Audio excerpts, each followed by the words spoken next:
ஆயிஷா ரலியல்லாஹு அன்ஹா அல்லாஹ்வுடைய தூதரிடத்திலே கேட்டார்கள், அல்லாஹ்வுடைய தூதரே, இந்த லைலத்துல் கத்ருடைய இரவை அடைந்தால் நாங்கள் என்ன செய்வது? கேள்வி எவ்வளவுங்க, பெரிய கேள்வி, அப்படிதானே? முழு இரவும் நாங்கள் என்ன அமல் செய்வது? எதை கொண்டு அதை வரவேற்பது? என்ன கூறுவது அந்த லைலத்துல் கத்ருடைய இரவை அடைந்தால்?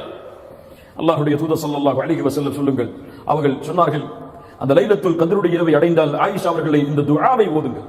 ஒரு பக்கத்திற்குள்ள துஆ அல்ல, ரெண்டு பக்கத்தை உள்ளடக்கக்கூடிய துஆ அல்ல, ஒரே வரியில் 3 வாக்கியங்களை கொண்ட துஆ. அல்லாஹும்ம இன்னக அஃபூவுன் துஹிப்புல் அஃவ ஃபஅஃபு அன்னி.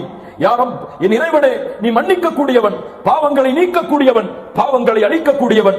இந்த இரவில் அதை நீ விரும்புகிறாய். யா அல்லாஹ், எங்களை மன்னிக்க வேண்டும் என்பதை நீ விரும்புகிறாய். ஃபஅஃபு அன்னி, எங்களை மன்னித்து விடு, எங்களுடைய பாவங்களை அழித்து விடு, நாளை மறுமையில் இந்த பாவங்களை கொண்டு எங்களை இழிவுபடுத்தி விடாதே என்று அல்லாஹ்விடத்திலே கேட்குமாறு அல்லாஹ்வுடைய தூதர் ஸல்லல்லாஹு அலைஹி வஸல்லம் தன்னுடைய மனைவிக்கு கற்றுக் கொடுத்தார்கள்.